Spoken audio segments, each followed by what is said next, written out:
जय भीम.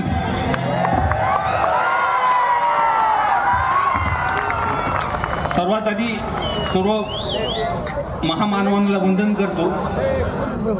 आदर्शजी, दरवर्षी छत्रपती शिवाजी महाराज, डॉक्टर बाबासाहेब आंबेडकर आणि क्रांतीसूर्य ज्योतिबा फुले यांची जयंती आम्ही सण म्हणून साजरी करतो. आपण प्रत्येक वेळेस बीडला आल्यानंतर आमच्या कार्यक्रमाचा बीडचा उल्लेख करतात की अशी गर्दी आपल्याला कुठं दिसत नाही. हे निळं वादळ, हे निळे फेटे कुठं दिसत नाही. पण आम्ही गेल्या 8-10 वर्षापासून जयंती काढतो.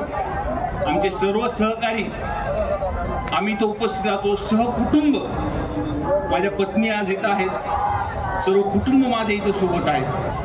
त्याच्यामुळे या विश्वासाने या सर्व आशीर्वाद द्यायसाठी माझ्यासाठी इथं येतात. या मायमाऊलीने माझ्यासारख्या छोट्या कार्यकर्त्याला आशीर्वाद दिले. बाबासाहेबांच्या घटनेमुळं आणि आपल्या सर्वांच्या आशीर्वादामुळे मी आमदार झालो, ह्याची जाणीव मी माझ्या शेवटच्या श्वासापर्यंत मी ठेवेल. आता इथं बोलताना आदर्शजी, मी आपला खूप मोठा फॅन आहे. आपले सगळे गाणे चांगले, पण आजचं जे आपण गाणं गायलं की वाचवा संविधान, हे माझ्यातलं सगळ्यात आवडतं गाणं आपलं आहे. आज हे गाणं ऐकून खूप मजा आली. आजच्या परिस्थितीमध्ये ज्या प्रकारच्या घटना होतात, महापुरुषांबद्दल अपशब्द वापरतात, विटंबना होती. आज सुद्धा क्रांतीसूर्य ज्योतिबा फुलेंच्या अंगावरती, त्यांच्या पुतळ्यावरती शाई टाकली. हे प्रकार एकदम चुकीचे आहेत. त्याचा मी पूर्णपणे निषेध करतो. संविधानाबद्दल सुद्धा इथे सर्वजण बोलतात आहे, पण तुमच्यातलाच एक मी भीम सैनिक आहे.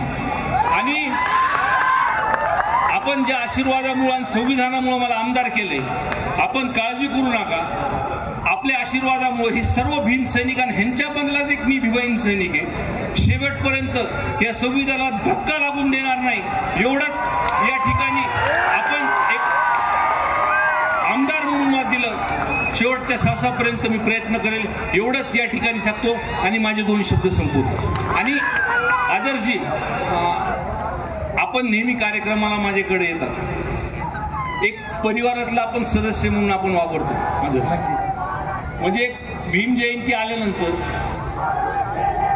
मला जरी फोन उशीर झाला तर आदर्शजी आपला फोन मला आवर्जून येतो की संदीप भाई, आपल्याला कार्यक्रम कधी ठेवायचा.